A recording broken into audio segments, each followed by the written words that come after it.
Buenas noches, estimados hermanos y amigos. Estamos de nuevo en el programa Tertulia Teológica, un programa original de la Iglesia Cristiana El Redentor, donde estaremos hablando de diferentes temas teológicos. En este tiempo estamos hablando acerca de la historia del cristianismo.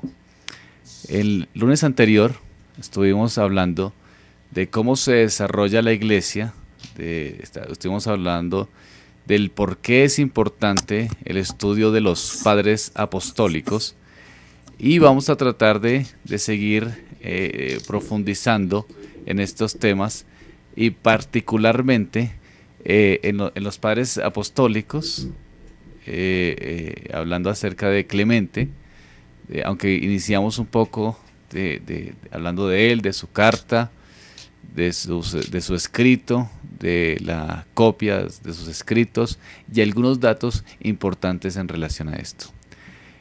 Con nosotros de nuevo nos acompaña el hermano Joel Sartman, que está haciendo su doctorado en Historia del Cristianismo en el seminario de Westminster. Damos gracias al Señor porque nos acompaña y podemos profundizar en todos estos temas de historia y teología cristiana. Hermano Joel, buenas noches. Buenas noches, Helbert. Hermano Joel, entonces, ¿en qué habíamos quedado? Entonces, estábamos hablando de Primera Clemente, dimos unos datos acerca del escrito, que es una carta de la iglesia de Roma a la iglesia en Corinto, y habíamos llegado al punto donde íbamos a hablar acerca de la ocasión, por qué escriben esta carta. Entonces, si quieres, arrancamos por ahí. Claro que sí, hermano, por favor, siga. Ok. Entonces, ¿por qué escribieron esta carta? ¿Por qué la iglesia en Roma decidió escribirle esta carta tan larga de, ¿cuánto dijimos? De como 65 capítulos a sus hermanos en Corinto. Esta era la ocasión. Los corintos habían tomado todos sus líderes, todo el pastor, tenían ancianos, tenían diáconos, toda posición de líder, y los quitaron y los reemplazaron completamente. Esto es lo que se les dio por hacer en Corinto. No sabemos por qué exactamente hicieron esto, pero uno puede suponer, ¿verdad? ¿Por qué se les da por quitar a todo el liderazgo? Pues que alguien quiere cambiar de liderazgo y poner otros que son más, que les traten más como ellos esperan. No sé qué exactamente buscaban, pero algo así. Entonces quitaron todos sus líderes, los que habían puesto, y la iglesia de Roma les escribió acerca de lo que habían hecho para exhortarles a cambiar su plan, a poner de nuevo los antiguos líderes y quitar a estos nuevos que los habían reemplazado, porque ellos les recordaron, los romanos les recordaron a los corintios que el orden y el liderazgo en la iglesia que ellos tenía su forma regular, su forma bíblica de ser. Los apóstoles lo habían predicado, ellos habían hecho lo que Cristo mandó, ellos creían que así lo había mandado Cristo, la forma en que habían puesto sus líderes originales era según lo que mandó Cristo. El Espíritu Santo acompañó el proceso, o sea, fue ratificado por el Espíritu Santo cuando primero pusieron esos líderes, y entonces ellos les dicen, quien las Escrituras confirmó también, o sea, tienen un pasaje de Isaías donde habla de los obispos y los diáconos, pastores y diáconos, y dice, la Escritura dice que estos son los que deben ser encargados, los líderes en la iglesia. Entonces, a base de la Escritura, lo que Cristo ha mandado, lo que el Espíritu Santo ha acompañado y lo que los apóstoles han predicado, están esos líderes que ustedes quitaron. Y ellos le dijeron, eso no está bien. No deben quitarlos simplemente porque no les gustan. Solo se pueden quitar si cometen un pecado o hacen algo grave. O sea, no es porque simplemente no les parezca que deben tener la autoridad ya, que se cambian todos los líderes. Entonces esa es la situación. Y lo que hacen los romanos, les recuerdan que hay un proceso, que los que están bien puestos según los procesos regulares de la iglesia tienen la autoridad de estar, entonces, que viene de Dios, porque se hacen las cosas según lo que manda la Biblia, según lo que Cristo, los apóstoles han dicho, según lo que el Espíritu Santo obra a través de la congregación. Entonces no hay que quitarlos sin buena razón. Entonces eso, la iglesia, digamos que lo que hace es, digamos, determinar situaciones según sus criterios emocionales, no realmente con una convicción clara, sino lo que piensan que es. Entonces hay un liderazgo y simplemente les pareció que el liderazgo no era el más apropiado, no por algo que tuviesen de claridad, sino simplemente por una circunstancia emocional. ¿Es lo que estoy entendiendo? Sí, no estoy seguro qué exactamente quieres decir con circunstancia emocional, pero, o sea, los corintios por gustos. Sí, exacto, por gusto, o sea, les parecía correcto. Digamos que no había una evidencia clara de pecado en liderazgo, pero simplemente sus gustos les parecía bien, les parecía regular, a algunos le caían bien, les parecía que les faltaban ciertas actitudes según sus criterios emocionales, y entonces determinan mejor cambiarlo, pero no hay una estructura clara, o mejor, no hay una situación clara bíblicamente establecida para cambiarlos. Sí, no había buena razón. Entonces ellos o se aburrieron o se cansaron o algo y los cambiaron, los quitaron a todos sin realmente tener buena razón para hacerlo. Entonces eso es lo que hacen los romanos, les escriben y les dicen, es que así no se hacen las cosas en la iglesia de Dios. Y les exhortan a quitar los reemplazos y restaurar a los primeros y someterse sobriamente a su liderazgo. Pero básicamente es una situación difícil, ¿no? Porque ya la iglesia entra en unos conflictos interpersonales, y al traer de nuevo a los que ellos mismos se echaron, pareciera que es complicado para la misma iglesia, y sí necesitan tener, digamos, un apoyo más claro en su concepto espiritual, y se necesita cierta madurez espiritual para salir de un conflicto así, ¿no? Y eso lo vemos todos los días en las iglesias, pues las iglesias nuestras, que sí es difícil a veces, digamos, tener paciencia con un pastor que lleva muchos años en una congregación y que de pronto lo saquen y después que regrese, de alguna manera ahí ya se crean ciertos resentimientos de la razón inicial porque lo sacaron, que hemos visto que no era una razón, digamos, bíblica. Sí. Entonces creo que ya en esta iglesia ya había una situación difícil para comenzar, ¿cierto, hermano Joel? Tiene que ser así, y sabemos que la iglesia en Corintio era difícil también para el apóstol Pablo. Cuando él escribió, hace que esta carta se escribe en los fines de los años 90, y los de los Corintios creo que se escriben en los años 50 o 60, algo así. Sí. Entonces, 30 años después, pues todavía van a tener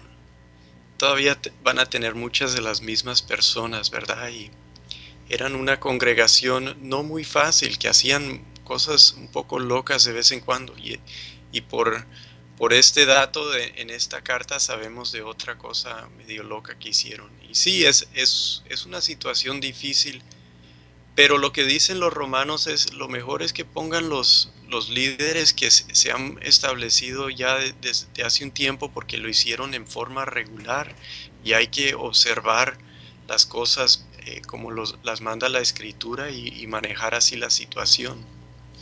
Nos hace pensar, ¿verdad?, que de pronto fueron estos líderes que escribieron a Roma y dijeron, mándenos una carta para ayudarnos con esta situación de esta gente.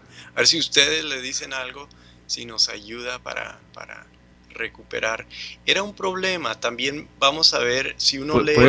Puede parecer incontrolable, ¿no? Es decir, colabórenos porque aquí hemos tratado de solucionar y llegar a acuerdos y pareciera que no se puede llegar a nada, ¿no? Entonces, de alguna manera, escriban algo, colabórenos a ver si esta gente entra en razón. Eso puede pasar en una congregación. La congregación a Sí, veces no respeta a su pastor o a sus pastores en el hecho de una iglesia plural, y pueden empezar con una actitud rebelde, pero en su interior o en su conciencia pueden pensar que están haciendo lo correcto. Al pensar que están haciendo lo correcto pueden hacerle guerra de alguna manera al pastor, sale el pastor o el pastor entra mejor a mediar y no se puede llegar a ninguna solución porque los criterios ya están determinados. Creo que pudo haber sido esta situación ahí, ¿no? sí, sí. Lo que pasa, yo creo, algo que yo creo ayudaría en esta situación, no sé cómo salió la situación, si se resolvió o qué pasó, pero algo que ayuda es que también la gente que hace un cambio así abrupto, pues también se cansa de los que ellos ponen. Si uno hace las cosas según sus ganas, pues cuando les cambia el parecer, cuando tienen ganas de otra cosa, pues van a otra cosa. Eso no conduce al bien, pero si hacen las cosas según lo que debe ser, tienen una buena forma regular de hacer las cosas, están mirando en la Biblia para tomar de ahí su ejemplo, pues se puede seguir adelante.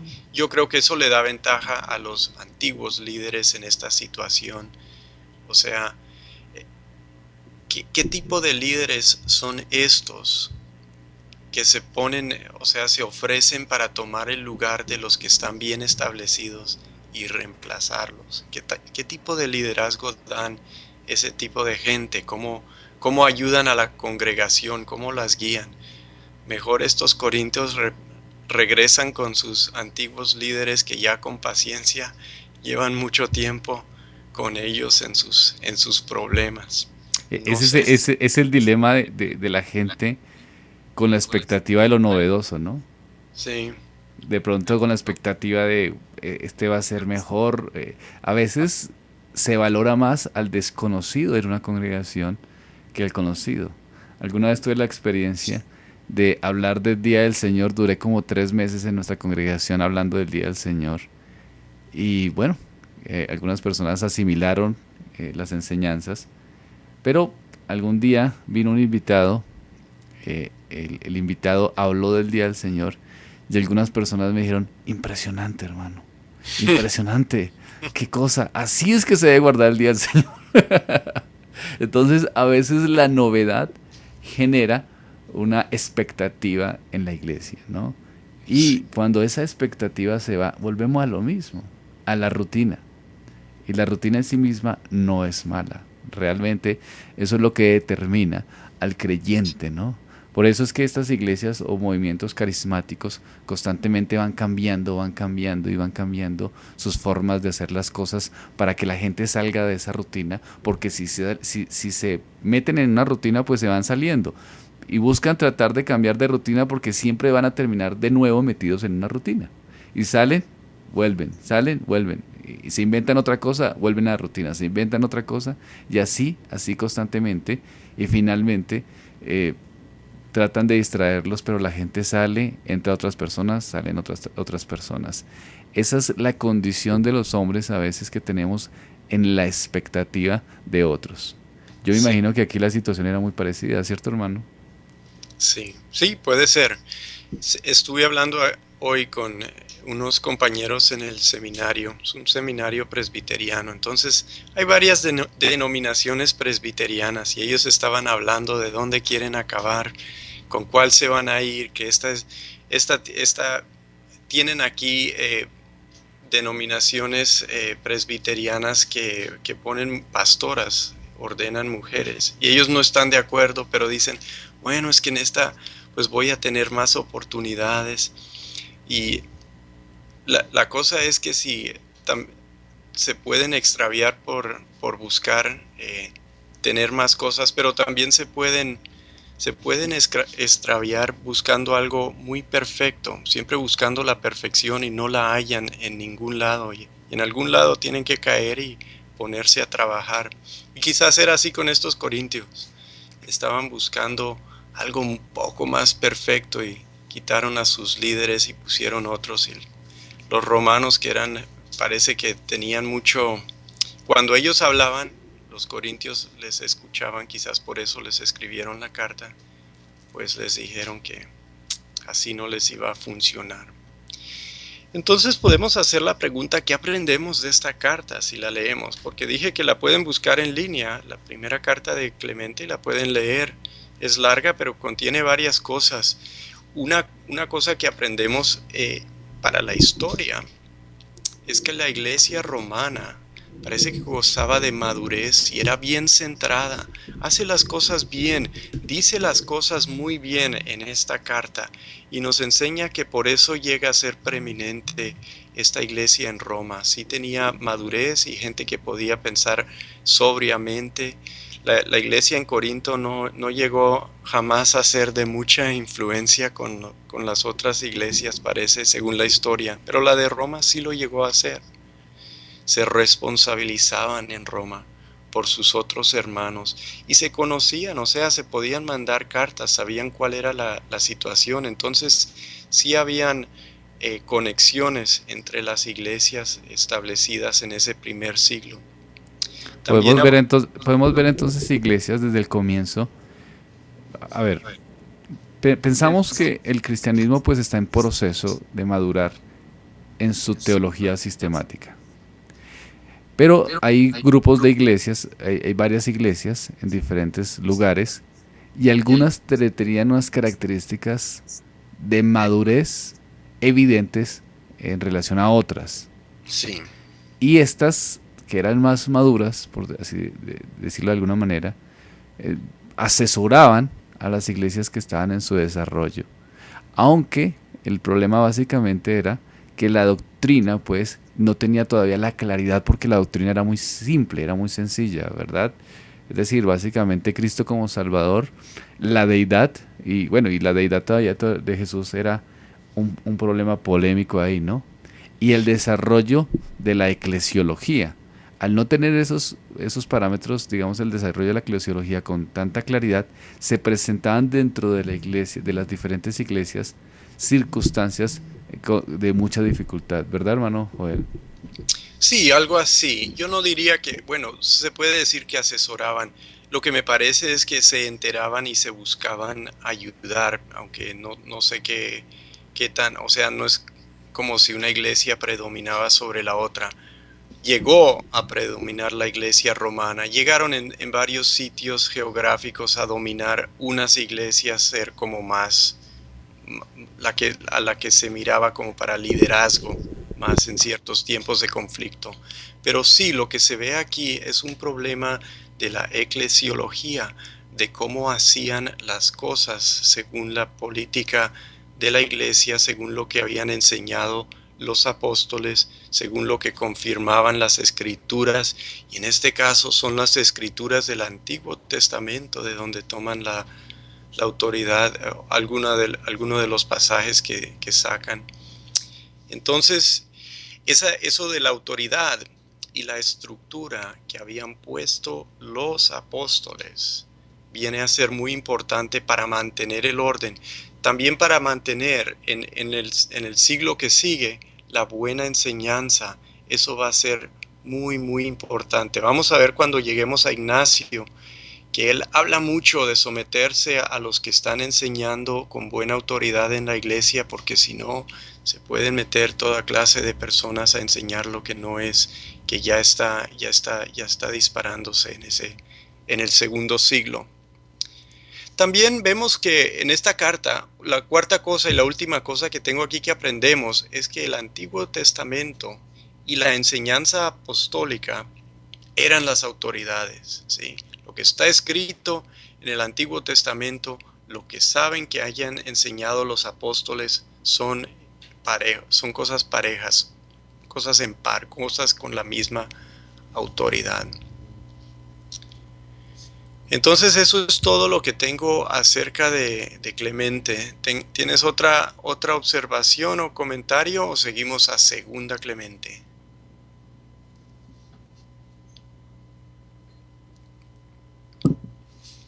Como no oigo nada de este lado, voy a seguir con Segunda Clemente. Hermano, algunos hermanos, Ajá.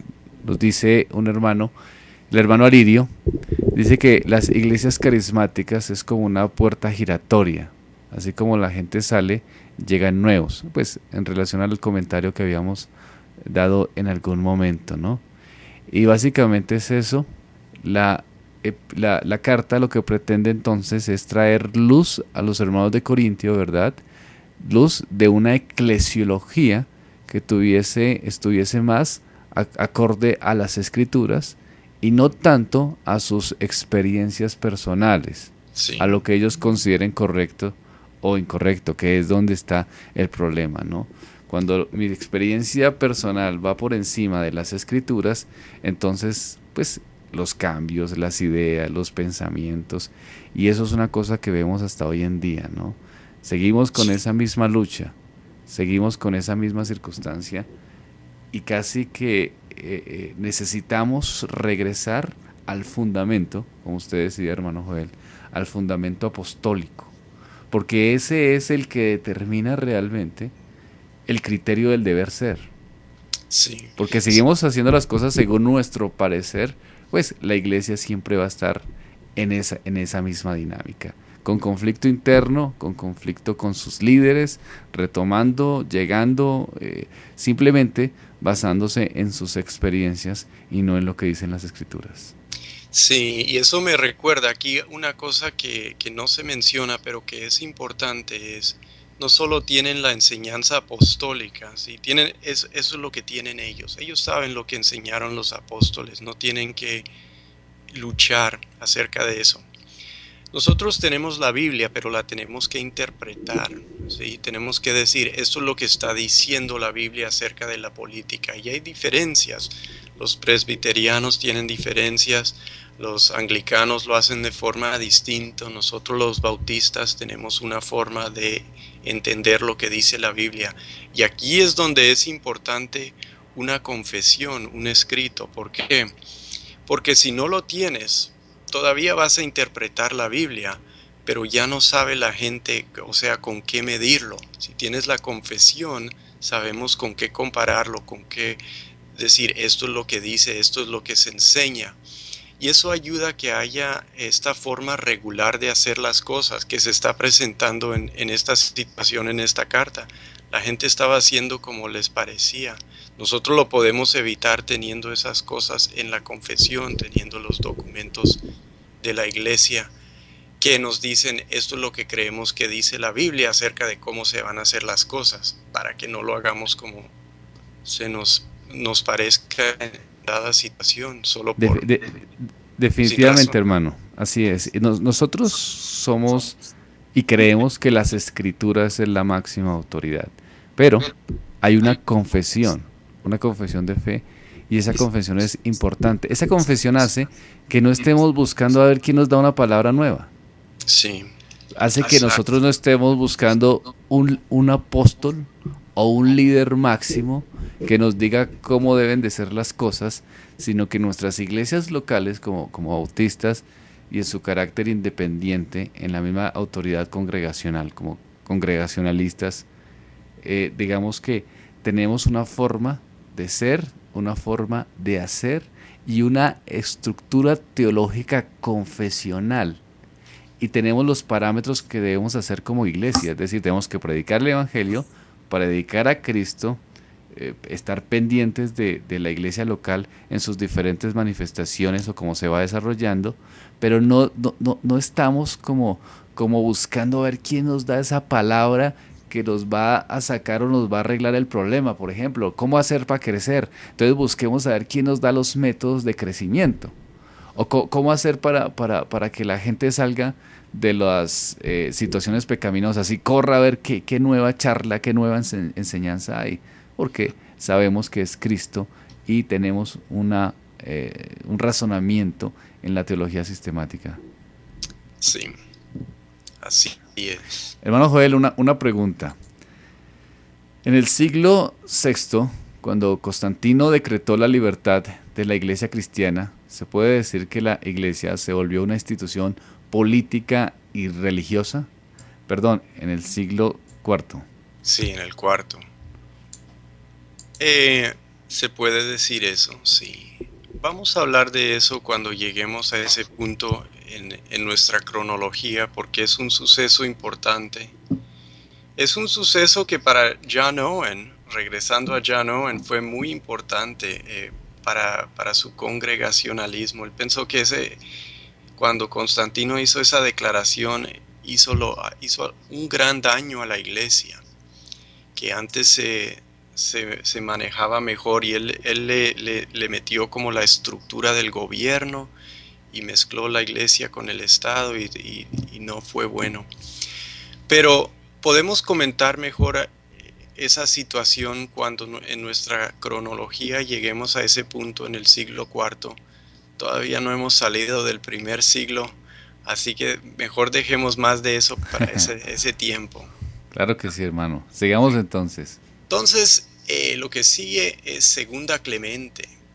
Y se llama Segunda Clemente no porque sabemos quién lo escribió, no sabemos quién lo escribió, pero el manuscrito se encuentra pegadito al de Primera Clemente en el mismo antiguo tomo del siglo sexto, años 500. Entonces, originalmente se cree que es de al año 100, entonces ya vamos dando la vuelta al segundo siglo, el año 100 después de Cristo, aunque no se sabe casi nada del escrito. Es un sermón, es de los más antiguos que hay, que tenemos. Yo creo que la epístola a los Hebreos es un sermón también, entonces sería más antiguo. Y este de Segunda Clemente contiene 20 capítulos. Trata 5 cosas que puedo mencionar. Empieza diciendo que debemos de pensar de Cristo como pensamos de Dios, como juez de todos. Esas son las primeras cosas que dice este antiguo sermón, y es un poco raro porque nosotros no hablamos así, no decimos a la gente cuando estamos predicando, debes pensar de Cristo como piensas de Dios. Decimos, Cristo es Dios. ¿Cómo que vamos a pensar de Él como pensamos de Dios? Entonces vemos que tienen una forma de hablar que no es como nosotros hablamos. Esta persona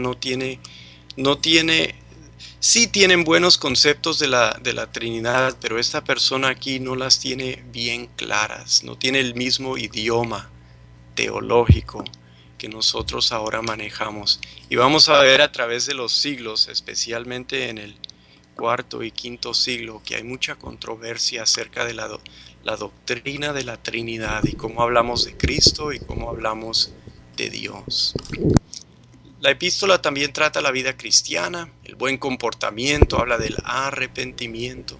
Tiene una sección que habla de la importancia de la carne física, o sea, de nuestro cuerpo, que es algo que no dejaremos de tener, que hay una resurrección del cuerpo, y eso nos dice que en ese tiempo ya están teniendo problemas con los que dicen que niegan la resurrección del cuerpo. Tienen una influencia que les dice que el cuerpo pues lo vamos a dejar atrás, vamos a ser espíritus.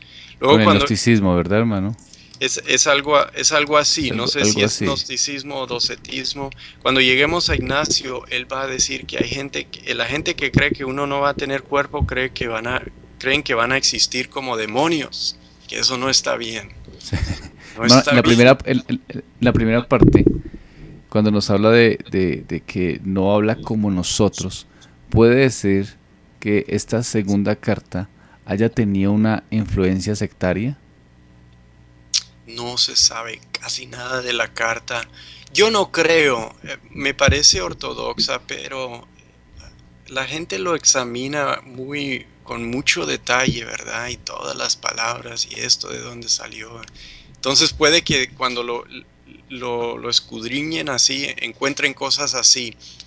Pero lo dudo, me parece que esto es claro que las iglesias son diferentes, ¿verdad? Y un énfasis que uno hace en una iglesia que es buena se puede llevar a algo después que resulta en algo más grave, que lleve a un error en 50 años, algo así. Es verdad. Podría ser.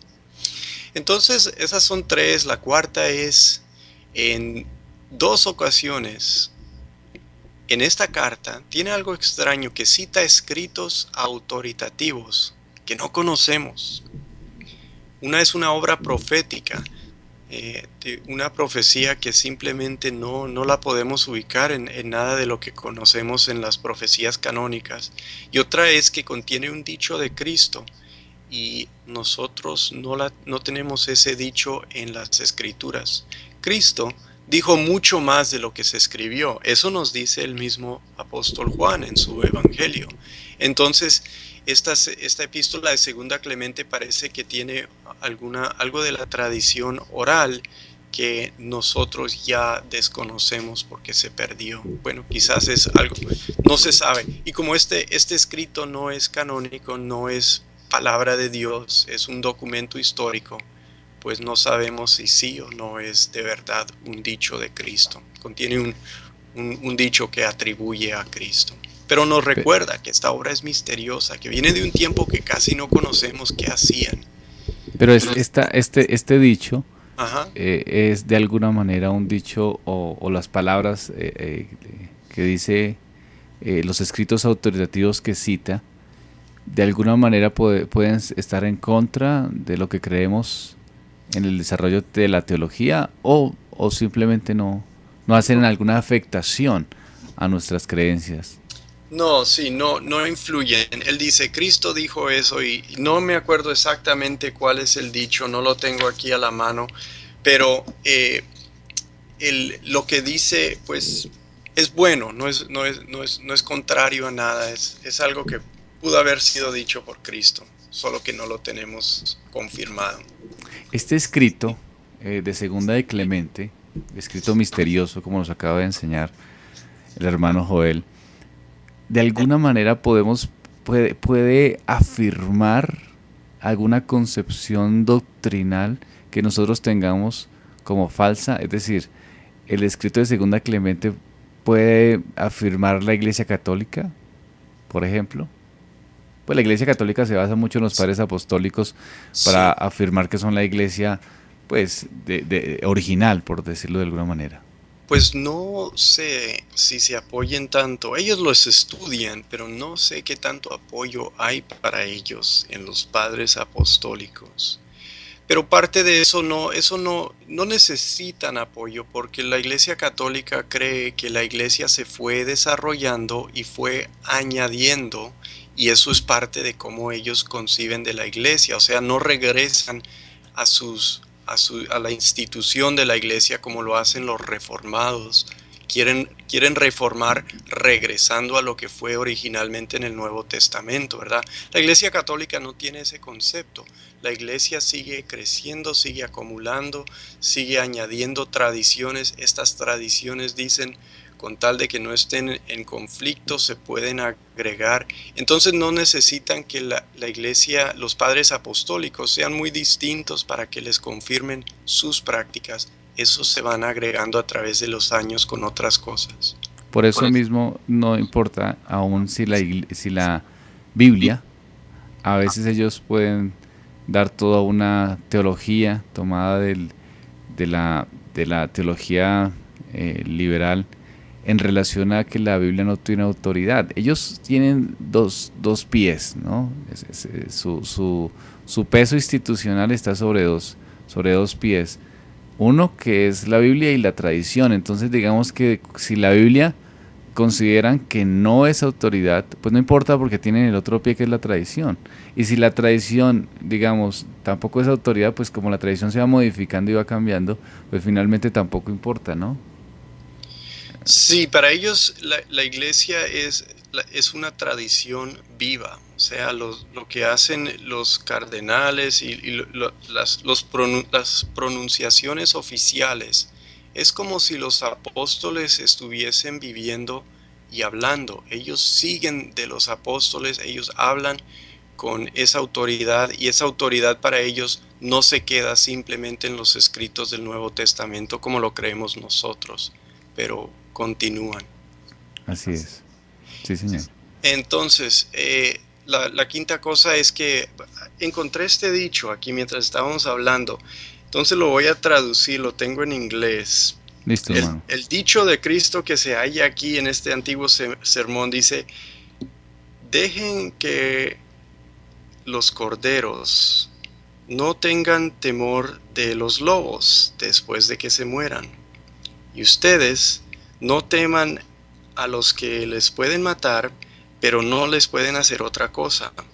Pero deben temer, después de que se mueran, al que tiene el poder de mandar su cuerpo y alma al infierno. Entonces es algo parecido a algo que sí dijo Cristo, pero le añade esto de los corderos y los lobos, que es, pues, no detrae, ¿verdad?, de las enseñanzas que tenemos, pero realmente no lo podemos confirmar y no sabemos qué nos añadiría tampoco. Es un poco ambiguo. Sí, es parecido a lo que dijo Mateo 10:28. Y no temas a los que matan el cuerpo. Es la idea. Y no temas a los que matan el cuerpo, pero no pueden matar el alma. Más bien, teme a aquel que puede hacer perecer tanto el alma como el cuerpo en el infierno. Esa es como la idea.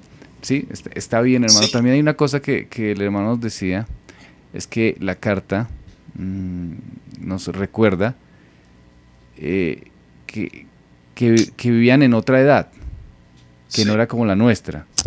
Sí, muy distinta a la nuestra.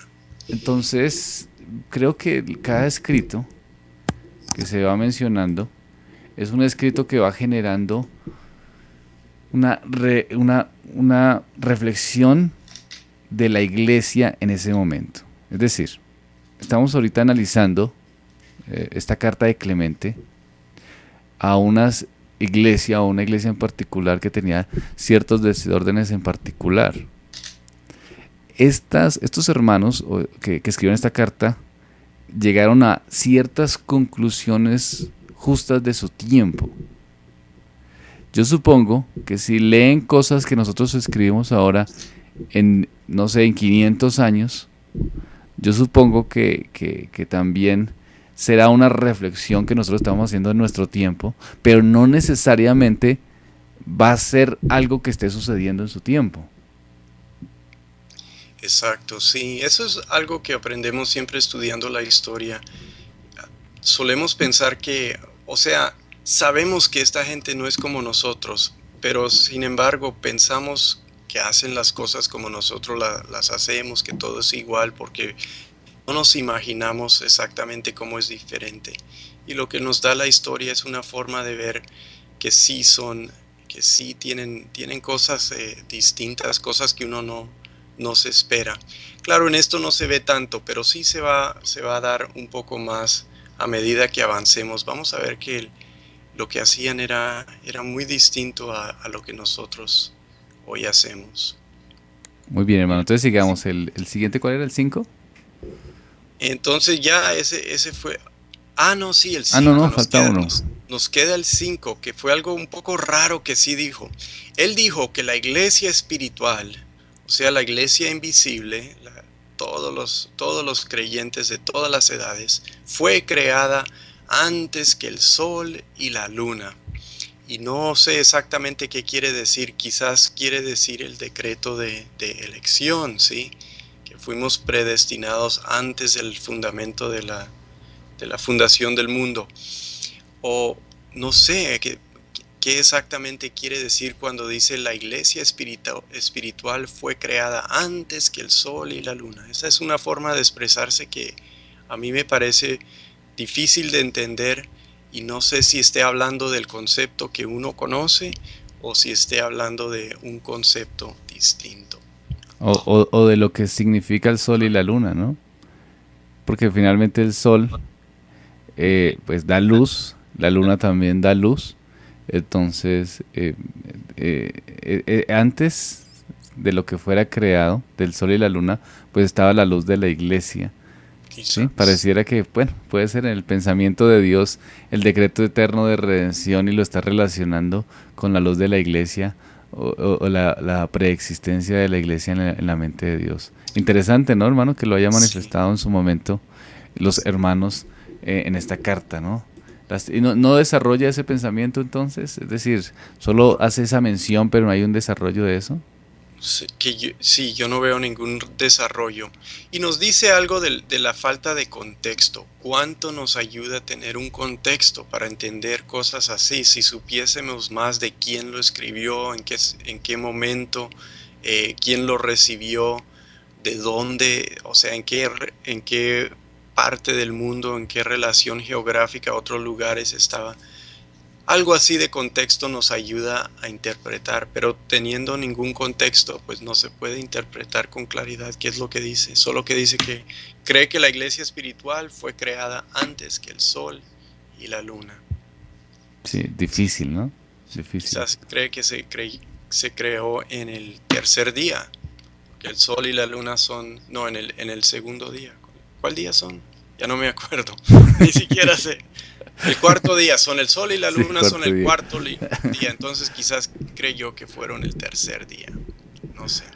Es Seguimos, difícil interpretarla, ¿no? Pero sí, ya pasamos a Ignacio entonces, hermano. Bueno, siga, hermano. sí, yo estoy listo para comenzar con Ignacio si quieres. Eh, Después de Clemente podemos seguir con otros, pero seguimos con Ignacio. Eh, no sabemos mucho de la vida de Ignacio, sabemos algo de su muerte. Parece que en el año 107 o 108, quizás el 110, se debate, pero en esa primera década del segundo siglo, él murió. Y sabemos acerca de las circunstancias, algo de las circunstancias de su muerte, aunque no tenemos un relato de la misma muerte. Este Ignacio, estas cartas de Ignacio que él escribió, que son 7, son valiosas porque nos muestran algo de cómo funcionaban las iglesias en Asia Menor y nos cuentan mucho o un poco acerca de la personalidad muy interesante de este pastor Ignacio. Muy interesante, muy bien. Él, Asia Menor, lo que hoy es Turquía, ¿verdad? Turquía. En otras palabras, Asia Menor es la región a la que escribió Juan cuando estuvo en Patmos y escribió sus 7 cartas que encontramos en Apocalipsis. Esa es la misma región. Mm, Asia Menor es donde está Éfeso, está Filadelfia, están Esmirna. Si uno busca la Asia Menor antigua en el internet, un mapa de Asia Menor antigua, va a ver muchos de estos lugares. Tralia, Magnesia, la Odisea, esos lugares, de los colosenses, esos tipos de lugares. De y ahí ahí, es donde, sigan, ¿no? Ahí es donde se desarrolla, digamos, donde se escribe estas cartas y nos muestra un poco de lo que se está dando en sus vivencias eclesiásticas de estas iglesias en Asia. sí, entonces sabemos que estas las fundó el apóstol Pablo. Él estuvo mucho tiempo en Éfeso y en Asia Menor. Luego estuvo ahí el apóstol Juan porque él escribe luego en Apocalipsis a esta misma región, y ahora llegamos a la región como 20 años después con el pasaje de Ignacio por ese lugar. Ignacio no es de Asia Menor. Él fue pastor en esa iglesia en Antioquía, que vemos en Hechos, donde primero llamaron a los creyentes cristianos, de donde mandaron a Saulo, Pablo de Tarso y Bernabé, y luego Pablo con Silas, salieron de esa iglesia. Él es de esa iglesia, es pastor, fue pastor ahí, es una iglesia muy importante. Y él está en rumbo a Roma porque lo han tomado preso por una persecución que se levantó, y lo tomaron a él y lo están mandando a Roma, y él sabe que ahí va a morir. Está condenado a pelear con las bestias, las fieras, como un espectáculo para entretener el pueblo romano. Él es uno de los presos que van a echar en esa arena y dejar salir a los leones y lo que sea para que lo devoren. Hermano, una pregunta que me hacen aquí desde el WhatsApp. Desde WhatsApp. ¿Qué relación se había entre Ignacio y los escritos de Clemente? No sé que haya una relación, Oseas. Cronológicamente, ¿habría alguna relación? ¿Como Es decir, cronológicamente dices? sí, de pronto en tiempo serían, digamos que la carta y su vida serían, digamos, más o menos de la misma época o no, Un poco después, sí. Como poco después. 15 años después. Es decir, él menciona tal vez algún escrito, algo de los escritos de Clemente o no. No, no los menciona. Entonces seguramente no habría mucha relación, ¿no? Pues él todavía no ha llegado a Grecia, donde está Corinto, ¿sí? Entonces, cuando están escribiendo de Roma a Corinto, están escribiendo en esa parte del mundo que es más al oeste. Él viene muy más del este, del otro lado del Mediterráneo, viene de Siria, Antioquía. Entonces, si uno mira, Hermano, aquí viene otra pregunta desde el ajá, WhatsApp. ¿A qué se refiere con iglesia espiritual? creo que se está hablando de la iglesia universal, ¿sí? Nosotros tenemos congregaciones locales. La iglesia cristiana El Redentor es una iglesia visible y local. Puedes ir ahí, puedes ver la gente, puedes conocer al pastor, los diáconos, ¿sí? La iglesia universal consiste de todos aquellos en esa iglesia que son regenerados y todos en todo el mundo, de todas las iglesias. eh, Todos los escogidos, ¿sí? Son la iglesia universal. Y yo creo que a eso se refiere en Segunda Clemente cuando habla de la iglesia espiritual. Pero no se puede saber con seguridad. Hermano Joel, me parece que pues se acabó el tiempo Ah, ok. y me parece bien que se haya acabado porque quisiera que hiciéramos pues como estamos haciendo. Entonces este programa pues básicamente fue de Clemente y el próximo podremos hacerlo de Ignacio, ¿sí? Si hay suficiente material para hacerlo de Ignacio o hacemos dos en uno. No, no, hay mucho material en Ignacio. Ignacio escribió 7 cartas, fue muy interesante. Se puede hacer todo un programa de Ignacio y pues si acabamos con Ignacio, seguimos con Policarpio. Listo, hermano, otra persona desde la emisora nos dice, me parece que Tertuliano, me parece que Tertuliano es de la misma época, hermano Joel. Él Es es una pregunta. él es ¿De la misma época de tertuliano. Ignacio? No, no, no, no. Él es, creo que Del yo siempre 200. tengo que buscar estas fechas, pero creo que es del segundo, Sí, es como el segundo siglo, más ¿no? llegando al tercer siglo. A ver, aquí lo busco rápidamente. Claro que sí. 160 a 220. Entonces, acabando el segundo siglo, está empezando a escribir y vive en el 20 años durante el tercer siglo. Entonces, este Ignacio se está muriendo muy temprano en el segundo siglo, 107 a 110, algo así. Tertuliano no nace por otros 50 años. Muy bien, hermanos, entonces agradecemos al hermano Joel, que pues es como nuestro profesor en esta enseñanza, ¿no? En todo esto que nos está transmitiendo y que me parece bien oportuno. Mm. Escriben desde la emisora, muchas gracias, aprendimos bastante. La hermana Andrea, muy interesante el tema, muchas gracias. Desde el WhatsApp nos escriben y nos dicen que se está llegando pues a un buen aprendizaje. Qué bien. Gracias por Entonces, su atención. claro que sí, hermano Joel, gracias. Buen tiempo y lo mejor es que aprendemos pues cómodos, ¿no? Sí, Me siento cómodo aprendiendo, me siento que estamos interactuando y lo mejor además es que vamos tratando de actualizar todas estas situaciones a nuestro contexto de manera que no sea simplemente una adquisición de conocimientos sino una reflexión de esos conocimientos mirándolo desde una perspectiva contemporánea, de una perspectiva actual, que nos enseña cómo es el deber ser de la iglesia, las falencias que la iglesia tuvo, los errores de los hermanos, las bendiciones de los hermanos, pero también pues cómo nosotros aprender. Entonces, la hermana Ana le dice que muchas gracias por su tiempo, hermano Joel. El hermano Rodolfo dice que muchas gracias también. Y agradecen por la invitación en general. Pues, hermanos, entonces, hermano Joel, ¿tiene algo que decir para terminar? No, solo agradecerle a la gente por su atención y sus buenas preguntas, y qué bueno que tengamos la oportunidad de discutir y hablar acerca de estas cosas juntos.